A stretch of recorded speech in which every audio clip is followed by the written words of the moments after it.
दोस्तों, मैंने ऐसा सुना है कि जब इस माफ़ूकुल फ़ितरत मखलूक को इस दुनिया में इंसानों के आने से पहले इस दुनिया से खदेड़ा जाता था, तो ये जंगल, बियाबान, रेगिस्तान और ऐसे पहाड़ी इलाकों में जाकर बसे जहाँ इंसानों का आना जाना ना के बराबर था।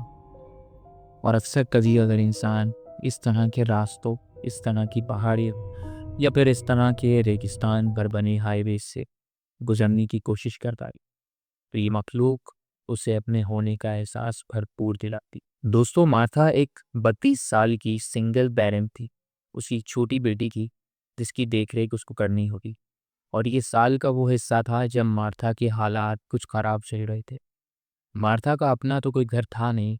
अब अगर आप लोगों को पता ना हो, तो यूएस में ट्रक ड्राइविंग के अच्छे खासे पैसे मिल जाते हैं। मार्था की कुछ मजबूरियाँ थी जिनकी वजह से उसने इस काम का इंतखाब किया था।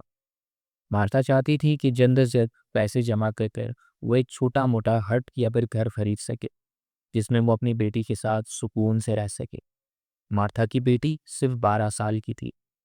घर ना होने की मजबूरी के बाद मार्था को उसे अक्सर अपने साथ ट्रक ड्राइविंग के काम पर, अपने लॉन्ग रूट्स पे अपने साथ ले जाना पड़ता था। मार्था अक्सर अपनी बेटी की स्कूलिंग और उसकी एजुकेशन को रहकर फिक्रमंद रहती थी। और उसे इस बात का भी अंदेशा था कि रात के वक्त हाईवे पर ट्रक चलाते हुए जिस तरह के अनसिक्योर माहौल में वो अपनी बेटी को लेकर घूमती है, वो उसकी बेटी के लिए बिल्कुल भी ठीक नहीं। मार्था ने इस काम का इंतखाब ही इसीलिए किया था कि ट्रक ड्राइविंग के काम में बहुत ज़्यादा पैसे मिलते थे और काम कम होता था। मार्था चाहती थी कि जल्द से जल्द किसी तरह उसकी बेटी के लिए वो छोटे मोटे स्कूल या बोर्डिंग स्कूल में उसका एडमिशन करवा दे, ताकि उसका जहन एक तरफ से सुकून में हो जाए। लेकिन मार्था को ये नहीं पता था कि 2012 के दिसंबर की एक बर्फीली रात है। वो और उसकी बेटी एक ऐसे अनजान खतरे के सामने खड़े होने वाले थे जिसका अंदाज़ा मार्था को दूर दूर तक नहीं था। अब मैं आपको बताता चलूँ कि यूएसए की एक स्टेट है नेवाडा, जिसमें एक खाली डेजर्टेड हाईवे है, जिसे नेवाडा में रहने वाले लोग द लोनलीएस्ट रोड ऑफ अमेरिका के नाम से भी जानते हैं। अब आप लोगों को सुनकर ये मजाक लग रहा होगा कि द लोनलीएस्ट रोड ऑफ अमेरिका किसी सड़क का असल नाम कैसे हो सकता है। लेकिन सच्चाई यही है कि ये उस सड़क का असली नाम है, क्योंकि इस रोड पर अक्सर एक माफूकुल फितरत मखलूक के होने की अफवाहें फैलती रहती हैं। यहाँ पर लोगों को मुख्तलिफ तरह के छलावे देखने को मिलते हैं, और जो ट्रक ड्राइवर्स होते हैं वो भी इस रूट को सिर्फ उस सूरत में इस्तेमाल करते हैं जब बर्फ़बारी के हालात में या तूफ़ान के हालात में दूसरी सड़कें बंद होती हैं और इन्हें मजबूरन इस सड़क का इस्तेमाल करना पड़ता है। अब ये बात है सन 2012 के दिसंबर की एक साथ रात की। मार्था को अपने फ़ोन पर एक कॉल आती है उसकी ट्रकिंग कंपनी की तरफ से। उसकी कंपनी के जो मैनेजर होते हैं वो उसको बताते हैं कि उसके ट्रक पर पेट्रोलियम लोड किया जा रहा है, जो उसे तकरीबन रात के 11 बजे ही कर नेवाडा की इस सड़क को क्रॉस करते हुए वहाँ से एक पंपिंग स्टेशन पर जाकर उतारना है। पहले तो मार्था मौसम की खराबी का बहाना बनाने की कोशिश करती है, लेकिन उसके मैनेजर उसे ज़्यादा पैसों का लालच देकर राज़ी कर लेते हैं। उसे समझाया जाता है कि उस पंपिंग स्टेशन पर फ्यूल बिल्कुल ख़त्म हो चुका है, और इस तरह के इमरजेंसी हालात में अगर वहाँ पर फ्यूल मौजूद ना हो तो ट्रैफिक बहुत मुतासर हो सकता है। मार्था जैसे तैसे ज़्यादा पैसों के लालच में आकर इस रूट को लेने के लिए मान तो जाती है, इस रूट को लेने के लिए हामी तो भर लेती है, लेकिन उसे आगे आने वाले ख़तरे का बिल्कुल अंदाज़ा नहीं होता। अब मार्था अपनी बेटी को जैसे तैसे तैयार करके अपने ट्रक में बैठाकर दोनों माँ बेटी उस रूट की तरफ निकल पड़ते हैं। मार्था ने द लोनलीएस्ट रोड ऑफ अमेरिका के बारे में काफ़ी ज़्यादा अफवाहें तो सुन रखी थी, लेकिन उसे ये बात समझ नहीं आती थी कि इस सड़क पर आखिर असल में है क्या जो लोगों को परेशान कर रहा, जो आज उसे तसल्ली से समझ आने वाली थी। रात के 11:15 बजे मार्था अपने 18 व्हील पर चलने वाले ट्रक को लिए उस हाईवे पर उतर जाती है। मार्था के ट्रक में कई हज़ार गैलन्स पेट्रोलियम लोड कर दिया जाता है, और वो उस पेट्रोलियम को लेकर नेवाडा के उस कुछ किलोमीटर की सड़क पर से एक पंपिंग स्टेशन की तरफ रवाना होती है। अब मैं आपको बताता चलूँ कि इस सड़क के दोनों तरफ गहरा बंजर रेगिस्तान है, इस सड़क के दोनों तरफ कोई पहाड़ी इलाका नहीं है, कोई जंगल लेके दूर दूर तक फैला हुआ सिर्फ रेगिस्तान है, जहाँ अगर कोई गाड़ी फंस जाए तो कई कई दिनों तक वहाँ पर कोई नहीं जाता। इसी वजह से वहाँ लोगों का अकेले बचना और सरवाइव करना मुश्किल हो जाता है। और जिस वक्त की हम बात कर रहे हैं वो दिसंबर की एक ऐसी रात थी जब बर्फबारी अपने उरूज पर थी। ये साल का वो हिस्सा था जब स्नो ब्लिजर्ड की वजह से सड़कें बंद हो जाने का खतरा रहता था। अब मार्था को अपने ट्रक पर सवार हुए 1 से 1.5 घंटा ही हुआ होगा कि अचानक मार्था देखती है उसके ट्रक के बिल्कुल आगे से सड़क पर से फुर्ती से कोई चीज गुजरी है। पहले तो मार्था को लगता है कि ये कोई कुत्ता, बिल्ली या कोई जंगली जानवर होगा जो जल्दी से ट्रक के आगे से गुजर गया। लेकिन उसे समझ नहीं आता क्योंकि उस चीज़ की कोई शेप नहीं होती। वो बस काले रंग की एक परछाई होती है जो फ़ौरन से उसके ट्रक के आगे से गुजर जाती है। तकरीबन 2 घंटे के सफ़र के बाद मार्था को अजीब थकान महसूस होने लगती है। कल मार्था बाय प्रोफेशन एक ट्रक ड्राइवर थी और उसके लिए इस तरह के लंबे रूट पर सफ़र करना आम बात थी। लेकिन आज उसकी तबीयत उसका साथ नहीं दे रही थी। मार्था को पता नहीं कैसे नींद आने लगती है और वो नींद अचानक इतनी गहरी हो जाती है कि आहिस्ता-आहिस्ता ट्रक चलाते हुए उसकी आँखें बंद होने लगती हैं। अब मार्था को महसूस होता है कि उसका स्टीयरिंग खुद ब खुद उसके हाथों से घूम रहा। उस वक़्त मार्था खुद को थोड़ा होश में लाती है, अपने ट्रक को स्लो करती है। ट्रक को स्लो करने के बाद हाईवे की एक साइड पर पार्क कर देती है और उसके बाद अपने चेहरे पर पानी मारकर खुद को नींद से जगाने की कोशिश करती है। खुद को अच्छी तरह नींद से जगाने के बाद और अपने चेहरे पर पानी मारने के बाद वो वापस अपने स्टीयरिंग व्हील को संभालती और अपने ट्रक की हेडलाइट्स को जला लेती है। ये रात के 2:30 बजे का वक्त होता है जब मार्था को दोबारा ये एहसास होता है कि कोई चीज़ उसके ट्रक के बिल्कुल सामने से तेज़ी से गुजरी है।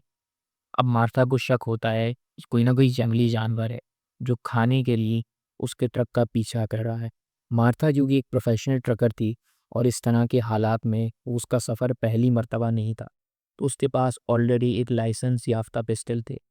वो अपनी पिस्टल को लोड करके एक नज़र अपनी छोटी हुई बेटी पर डालकर ट्रक को लॉक करके ट्रक से नीचे उतरती है। अपनी टॉर्च लाइट की मदद से पूरे ट्रक के चारों तरफ घूमकर उस इलाके का जायजा लेती है।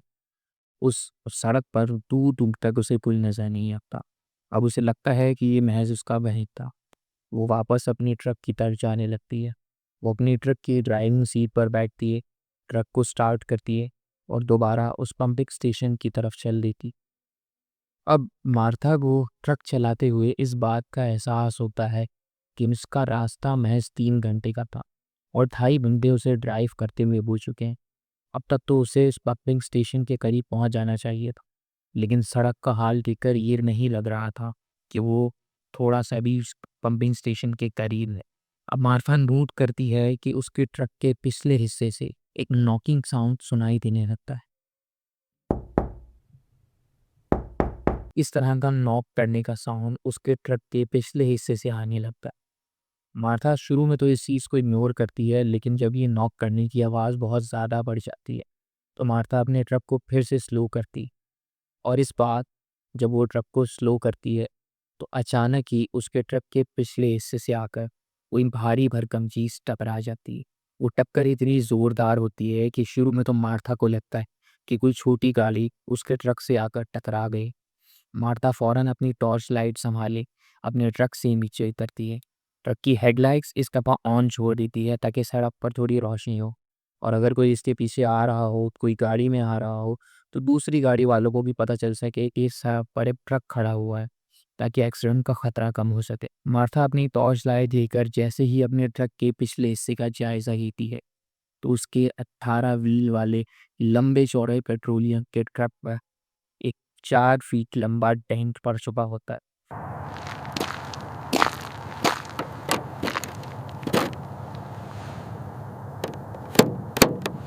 पहले तो मार्था ये समझने की कोशिश करती है कि वो गाड़ी कहाँ है जिससे टकरा कर ये डेंट पड़ा होगा, लेकिन ताज्जुब की बात ये थी कि मार्था को अपने ट्रक के चारों तरफ ऐसी कोई गाड़ी नजर नहीं आ रही होती।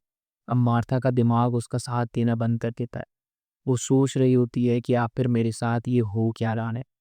इसी वक्त उसके दिमाग में वो तमाम बातें और अफवाहें घूमने लगती हैं जो उसके दूसरे ट्रक ड्राइवर साथियों ने उसे बताई होती हैं इस हाईवे के बारे में, कि इस हाईवे पर अजीब तरह के छलावे और अजीब तरह की हरकतें लोगों के साथ होती हैं। मार्था को लगता है कि शायद वो भी किसी तरह के छलावे या ऐसी किसी मखलूक का शिकार हो गई है। अब मार्था को समझ नहीं आ रहा होता कि वो क्या करे। मार्था जैसे तैसे करके उस डेंट की लंबाई चौड़ाई देखकर और उस नुकसान का अंदाज़ा लगाते हुए अपनी आंखों में आंसू लिए वापस अपने ट्रक की ड्राइविंग सीट पर आकर बैठ जाती है। पता नहीं क्यों मार्था की आंखों से आंसू बहना शुरू हो जाते। शायद उसकी मजबूरी ही वजह से, या शायद इस परेशानी की वजह से, क्योंकि वो ये समझ गई कि वो ट्रक जो था वो रेंट का था और उस ट्रक का मालिक हरगिज़ उसे इस ट्रक का कोई इंश्योरेंस नहीं देगा और इस ट्रक का जितना भी नुकसान हुआ है वो उसे अपनी जेब से खर्च करना पड़ेगा। इतनी देर में पीछे से उसकी बेटी लीन से जाग जाती है। मार्था अपनी बेटी को एक बार गले लगाती है और उससे कहती है, कुछ नहीं हुआ बेटा, तुम सो जाओ। अब मार्था अपनी हालत थोड़ी बेहतर करती है, खुद को संभालती है, एक बार अपने चेहरे पर ठंडा पानी मारती है और खुद के औसाम मजबूत करते हुए अपने ट्रक को इग्निशन देकर दोबारा स्टार्ट करती। इस बार मार्था ये इरादा पक्का कर लेती है कि अब चाहे रास्ते में जो भी हो जाए मुझे बीच में कहीं भी नहीं रुकना है। लेकिन मार्था को ये नहीं पता था कि जो चीज़ें उसके साथ अब तक हो चुकी हैं वो महज एक नमूना है उस चीज़ के मुकाबले में जो आगे जाकर वो देखने वाली है। मार्था को ट्रक चलाते हुए अब टोटल 4 घंटे हो गए थे।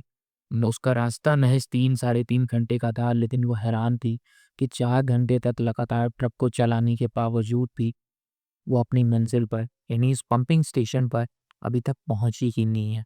मार्था को यकीन था कि यकीनन वो किसी न किसी छलावे में आकर फंस चुकी है जो बार बार उसे इसी सड़क के चक्कर लगवा रहा है। मार्था को नोटिस होना शुरू हो गया था कि वो जिस रास्ते से गुजरती थी वो वापस उसे उसी सड़क पर ले जाकर वापस पटक देता था। मार्था जैसे तैसे करके प्रे करने लगती है। अब मार्था को कुछ समझ नहीं आ रहा होता, वो अपने ट्रक को पूरी स्पीड में चला रही होती है। अब इससे पहले कि हम इस कहानी में आगे बढ़ें, मैं आप लोगों को बताना चाहता हूँ कि ये जो 18 व्हीलर ट्रक होते हैं और इनके जो ट्रक ड्राइवर्स होते हैं इनकी प्रोफेशनल ट्रेनिंग होती है इस ट्रक को चलाने के लिए, क्योंकि इस ट्रक को ऑफिशियली एक लोहे की डेथ मशीन भी कहा जाता है जिसका ज़रा सा कंट्रोल आउट होने पर ही ट्रक पलट सकता है और इससे कई और लोगों को भी नुकसान हो सकता है। मार्था इसी तरह बेसुध अपने ट्रक को भगाई जा रही थी। इतनी ही देर में एक बार फिर एक काले रंग की परछाई उसकी ट्रक की हेडलाइट के बिल्कुल आगे से तेज़ी से गुजर जाती है।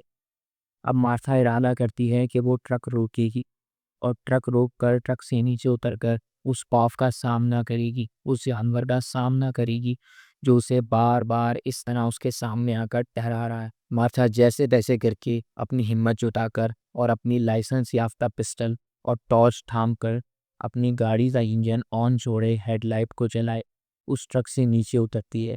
ट्रक से नीचे उतरकर ट्रक को लॉक कर देती है क्योंकि उसकी बेटी अंदर ट्रक में ही थी। मार्था को पता था कि जब तक मार्था इस चीज़ का सामना नहीं करेगी वो उसे जाने नहीं दी।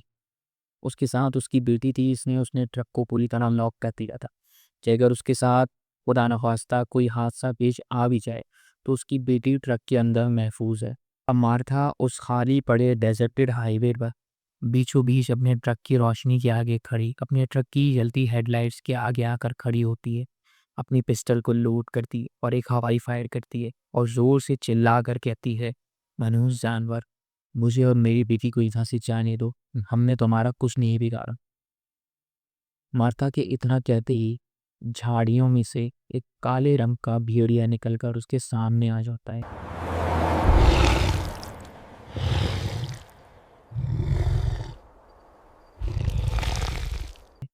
अब मार्था ने अपनी ज़िंदगी में ट्रक ड्राइविंग के काम में इस तरह के जानवर तो बहुत देखे थे, लेकिन वो भेड़िया बहुत अजीब था। बकौल मार्था के वो काला भेड़िया जिसकी आंखें भी उसकी रंगत की तरह काली थीं और उसकी आंखों में कोई पुतलियाँ नहीं थी। वो आहिस्ता आहिस्ता ट्रक की रोशनी में मार्था के बिल्कुल सामने आकर खड़ा हो गया। तकरीबन 20 मीटर के फासले पर मार्था के सामने अब वो भेड़िया आकर खड़ा हो गया था और जोर जोर से गुर्रा रहा था। मार्था को यकीन था कि अगर उसने अभी कुछ नहीं किया तो ये उस पर हमला करके उसको चीर फाड़ देगा। मार्था ने एक बार फिर अपनी पिस्टल से एक हवाई फायर किया और फिर से चिल्लाकर कहा, दफा हो जाओ यहाँ से मनहूस भेड़िए, हमें जाने दो, हमने तुम्हारा क्या बिगाड़े। मार्था की ये बात सुनकर वो भेड़िया और जोर से गुर्राने लगता है और गुर्राते हुए अब वो भेड़िया अपनी पिछली दो टांगों पर खड़ा हो जाता है, जो मार्था के लिए एक नई चीज थी। उसने ऐसे अजीब तरह से दो टांगों पर खड़े होते हुए किसी जानवर को नहीं देखा था। अब मार्था को ये नोटिस होता है कि उस जानवर के अगले जो दो छोटे छोटे हाथ थे वो लंबे होने शुरू हो जाते हैं और वो हाथ इतने लंबे हो जाते हैं कि उस भेड़िए के घुटनों से नीचे तक लटक कर जमीन से यानी उस सड़क से टकराने शुरू कर देते हैं। मार्था अपनी आंखें बंद कर लेती है और प्रे करना शुरू कर देती है। वो अपने दिमाग में अपनी बेटी को याद करने लगती है और गॉड से दुआ करने लगती है, प्रे करने लगती है कि उसकी बेटी को सेफ रखना। गॉड बस कुछ भी हो जाए, आज रात उसकी बेटी को सेफ रखना। उस जानवर के गुर्राने की आवाज़ अब करीब आती जाती है और मार्था को पूरा यकीन हो जाता है कि अब किसी भी सेकंड, किसी भी लम्हे वो जानवर मार्था पर झपट पड़ेगा और उसे पूरी तरह चीर-फाड़ कर खा जाएगा। मार्था यही इस हाईवे पर मरने वाली थी। अचानक उस जानवर के गुर्राने की आवाज़ बंद हो जाती है। मार्था को ये काफ़ी अजीब लगता है और अब डरते-डरते आहिस्ता-आहिस्ता मार्था अपनी आँखें खोलकर देखती और वो हाईवे पूरी तरह खाली होता है। उस हाईवे पर मार्था और उसके ट्रक के अलावा कोई नहीं होता। पहले तो मार्था को समझ नहीं आता और वो आस-पास अपने आगे-पीछे देखने लगती है कि वो जंगली जानवर कहाँ चला गया, वो मखलूक कहाँ गई, लेकिन उसे समझ नहीं आता और ना ही उस जानवर का कोई नामो-निशान नज़र आ रहा होता है। मार्था वापस डरी-सहमी आकर अपने ट्रक में बैठती है और ट्रक में बैठकर वापस ट्रक को चला देती है। मार्था की बेटी उससे पूछती है कि मम्मी क्या हुआ है? आप कुछ बोल नहीं रही हैं, आप कुछ बता नहीं रही हैं, आपको क्या हुआ है? मार्था बिना कुछ बोले अपनी बेटी की किसी भी बात का जवाब दी, बस ट्रक को तेज रफ्तारी से भगाई जा रही थी। आखिरकार दिन की रोशनी टूटी, सूरज निकला और मार्था तो दूर से वो पंपिंग स्टेशन नजर आने लगा। मार्था ने उस पंपिंग स्टेशन पर ले जाकर गाड़ी रोकी, अपने ट्रक को वहीं पार्क कर दिया और ट्रक पार्क करने के बाद जो वर्कर्स वहाँ काम करते थे वो बाहर आए और उन्होंने ट्रक से पेट्रोलियम निकालना शुरू किया। अब मार्था अपने आसपास लोगों को देखकर फूट फूट कर रोने लगी। उसका रोना देखकर पंपिंग स्टेशन के जो वर्कर्स थे वो उसके ट्रक के आसपास जमा हो गए। कईयों ने तो उसकी ट्रक की विंडशीट पर नॉक करके उससे पूछा भी कि तुम्हें क्या हुआ है, तुम क्यों रो रही हो। कुछ लोगों को लगा कि किसी ने आते वक्त इसके साथ बदतमीजी करी है। इतनी देर में उस पंपिंग स्टेशन का मालिक बाहर आया और बाहर आकर उसने उस ट्रक ड्राइवर यानी मार्था से पूछा कि तुम्हारे साथ क्या हुआ है, तुम ऐसे रो क्यों रही हो। इतनी देर में मार्था की बेटी जो उसके साथ थी उसने ट्रक का दरवाज़ा खोल दिया और वो नीचे उतर गई और ट्रक से उतरने के बाद उसने उस पंपिंग स्टेशन के मालिक को बताया कि मेरी मम्मी को बीच में सड़क पर कुछ नज़र आया था, जिसके बाद से वो बात नहीं कर रही हैं और रोए जा रही हैं। उसने मार्था से कहा कि तुम परेशान मत हो, ये पंपिंग स्टेशन मेरा है और तुम जब चाहो यहाँ के क्वार्टर में आकर ठहर सकती हो, परेशान होने की कोई ज़रूरत नहीं है। मार्था थोड़ा नॉर्मल होती है, लोगों से बात करना शुरू करती है और आखिरकार अपने पूरे सफ़र के बारे में पंपिंग स्टेशन के मालिक को बताती। पंपिंग स्टेशन का मालिक उन दोनों माँ बेटियों को तसल्ली देता है और उन्हें बताता है कि बेटा, चाहे अगली बार कुछ भी हो जाए, इस पंपिंग स्टेशन पर आने के लिए कभी भी उस सड़क का इस्तेमाल मत करना। ट्रक ड्राइवर्स जो कि कई सालों से ट्रक ड्राइविंग कर रहे होते हैं वो भी इस ट्रक को अवॉइड करते हैं, सिर्फ इस वजह से क्योंकि ये इस हाईवे पर, इस रास्ते पर उन्हें ऐसे ऐसे छलावे देखने को मिलते हैं जो ना वो किसी को बता सकते हैं, ना बताने पर कोई उनकी बात का यकीन कर सकता है। किसी ने ठीक ही कहा है कि ट्रक ड्राइविंग की नौकरी एक ऐसी नौकरी है जहाँ पर आप जब घर वापस जाएं तो आपके पास सुनाने के लिए तो बहुत कहानियाँ होती हैं, लेकिन कुछ कहानियाँ ऐसी भी होती हैं जिन्हें आप सिर्फ ये सोचकर नहीं सुनाते कि आया उन्हें सुनकर लोग आप पर यकीन करना तो दूर बल्कि उन कहानियों से डरना शुरू कर दें।